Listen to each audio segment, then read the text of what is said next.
Have you ever been walking alone in the dark and felt like something just wasn't right? That prickling fear crawling up your spine? I did. Midnight. Empty bike path. Whispers from the bushes. My heart stopped until I realized who it was. And that's when I flipped the script and gave them a scare they'll never forget. If you've ever dreamed of turning the tables on someone who thought they could mess with you, hit that like button, subscribe, and get ready, because this isn't just a revenge story. It's a midnight masterpiece. So this happened a few years ago in a quiet village in Germany. I was at a party with some friends, just enjoying the evening, music, drinks, laughter. Sometime around midnight, I decided I needed a smoke. Problem was, I was out of cigarettes. The petrol station was just a short walk away, maybe 500 meters along a winding bike path. It was peaceful, and I'd made that walk before. No big deal. The path itself is kind of scenic. On one side you have the road, and on the other, thick bushes, trees, and open fields. At night, it gets really quiet. A little eerie, sure, but not scary. At least, that's what I thought. I made it to the petrol station, grabbed a pack, and started heading back. The silence was almost comforting until I heard it. Rustling about 30 meters ahead of me, just beyond a curve in the path. At first, I thought it might be a boar from the nearby forest. My heart picked up speed. I stopped walking, just listened. The rustling didn't stop. Then I heard it. Whispers. And laughter. Male voices. Low, hushed, and unmistakably hiding.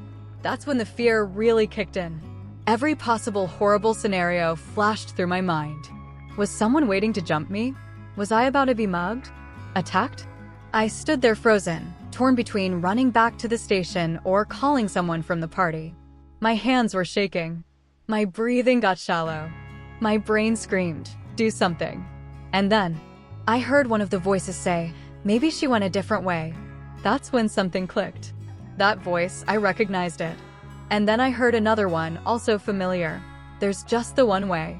She'll be here any minute now." Oh, my God. These weren't strangers. They were my friends. My idiot friends from the party. Hiding in the bushes. Trying to scare me. And just like that, my fear curdled into rage. My entire body flooded with adrenaline. My fists clenched. My jaw locked. How dare they? They had no idea what they were doing. That kind of prank? In the dark? To a woman walking alone? But instead of yelling at them or walking away, I decided to get even. They said something about coming around the bend to find me. That gave me just enough time. There were bushes on my side too, not thick, but enough. I crouched down, did my best Homer Simpson fade into the shrubs, and waited. My heart was pounding so hard I could hear it in my ears. I crouched low, barely breathing, eyes fixed on the path. Then I saw their shadows. Their figures approaching. I grabbed a thin branch. Waited until they were right in front of me. Snap. I broke the twig loudly and slowly emerged from the shadows. Now here's a detail I should probably mention. I'm extremely pale. Almost ghost-like. And I have long, jet black hair that reaches my waist. And it just so happened I let it hang loose that night. The moment they heard the snap, they turned to look. And the second they laid eyes on me, they screamed. Not just yelled. Full body, high-pitched, horror movie screams. One of them even grabbed the other in terror. It was the most glorious thing I'd ever seen. I couldn't hold it together. I burst into uncontrollable laughter. Like, tears streaming down my face laughter.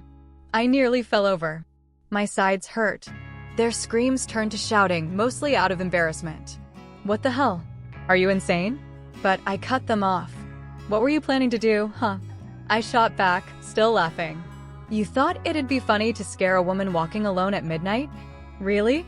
They went quiet. Shuffling, mumbling. One of them finally admitted, "Okay, yeah, we kinda deserved that." You think? We walked back to the party together, but I was the one telling the story this time. Recreating their scream faces. I became the legend of the night. People were dying laughing.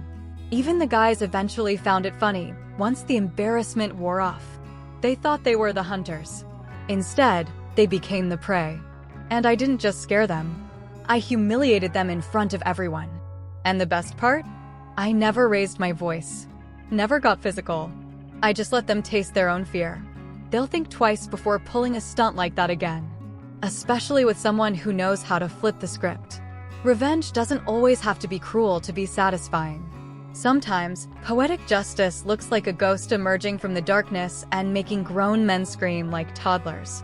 And honestly, I don't regret a thing.